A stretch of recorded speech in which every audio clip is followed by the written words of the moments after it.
Hi, Orange Girl here with another scrapbooking process video for you. I am up on the Cut Shoppe blog today as well as the Flair for Buttons blog because I am using items from both of their shops today. I'm using the flower arrangement cut file, which is pretty new. I'm using the pink one that you see there. And then Primary Arrows 1 and hashtag Summer Flair are the two Flair sets that I pulled from today. And I'll link all of those below. To start off here, I have this going really fast because I did this as part of my process, but I don't end up using these items. Not because I don't like them, but because they just didn't end up fitting with what I decided to do. So I got new Vicki Boutin art crayons, new to me, and I decided that for this layout, I wanted to use those and use a brayer. And so I did. I used a brayer and a paintbrush, and I went ahead and painted the leaves. But then I don't end up using the leaves.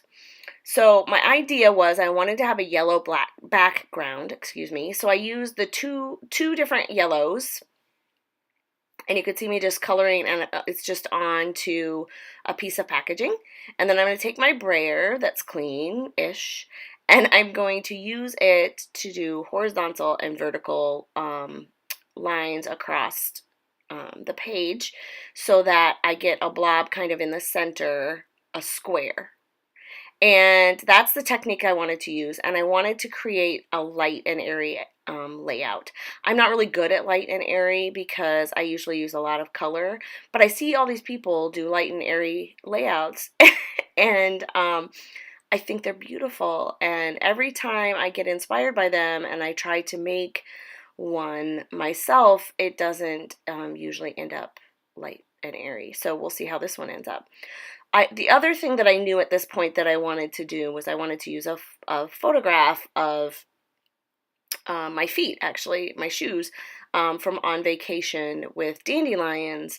Long story, but I don't end up using that photograph, and so when I do use that photograph, I'll tell you the story behind that photo. But that's why I chose yellow, because I thought it would bring out the yellow of the flowers.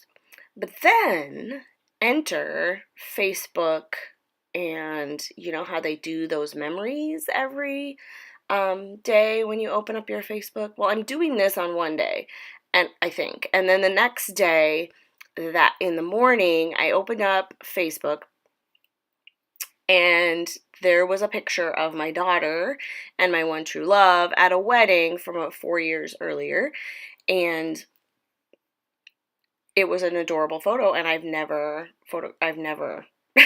used it. I've never scrapped it. And if you follow me on Facebook, you'll see that I actually posted and said, why haven't I scrapped this? So I immediately printed it, and that's the one I end up using. And you're going to see that pop up here, but I still kind of go back and forth between the two photos.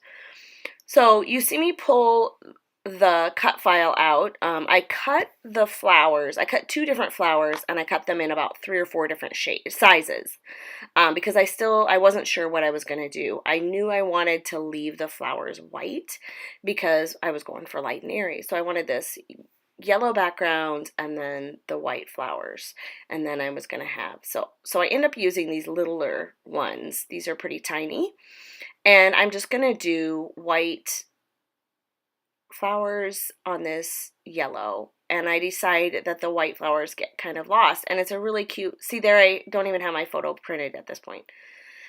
So I decided that the flowers get kind of lost, and so I'm like trying to decide here as I'm going through some of my stash to determine what papers I'm going to use, what I'm going to do about making those white flowers not get lost. And so like the best thing to do would be either to paint them or to back them. And so I'm trying to decide as I'm doing this little fussy cutting here that I don't end up using. This is gorgeous Vicki Boutin paper, and I will probably end up using it at some point. I saved it, of course, but I was thinking of using that, to kind of stick with the flower theme, and I don't end up using it, but I will another time. So see what I was thinking, what I was going for here, and I don't end up using that, but so there are the 2 the 2 pictures, and I keep going back and forth and back and forth. And my daughter and my one true love picture ends up winning, and she is giving him a kiss, and it's adorable, and she's wearing that little yellow dress, and he's wearing orange, and so I'm like, okay, so we're gonna go with yellow and orange, which means I pulled out my Pinkfresh Studio Simple and Sweet collection, because there's the perfect colors in there that match this photo. And I pulled out some flair. I knew I had just gotten some flair. I didn't actually plan on using flair on this layout, but then I decided I'm going to use flair and use this for my Flair for Buttons design team project as well, because I had the perfect flair that went with it. So one of the pieces of flair is #family, and then the other two are like chevron arrows like things. So I pulled some pieces of the 6x6 pad to put behind my photo, and then you can see those flowers there. I went and there are multiple spots behind those flowers that I could have backed, or I could have done it all the same color, but I used the three colors, kind of the aqua color, the yellow, and the pink, or I mean, not pink, orange.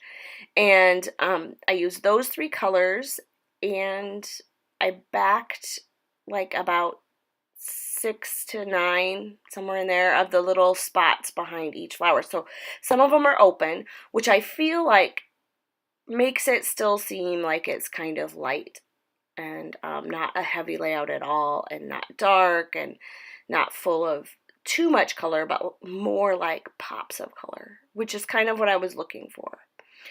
So I grabbed the yellow. These yellow alphas are Pinkfresh Studio, but they're not from this collection, and I can't tell you when I got them, but they or which collection they're with, but they match perfectly. And then the sweet is from the puffy stickers that come in this collection. Then the little chevrons over there on the side are from the chipboard, same collection. And what I'm going to do here is I'm gluing everything down, with the exception of my photograph and the stuff behind the photo. And, well, actually not everything. I'm going to glue the flowers down, I'm going to glue the chevrons down, and then the title. And then I'm going to do some stitching off. I started on camera, but I end up off camera. And then I'm pretty much done, except I add a few enamel dots, and I add a couple more pieces of flair here in a second.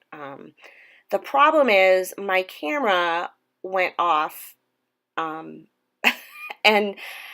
I thought it was on, or I forgot to push it, or I'm not really sure. So part of this gets, you'll miss. So right now I'm just using the glue to glue down, and I'm just gluing on the spots that I have backing. Does that make sense?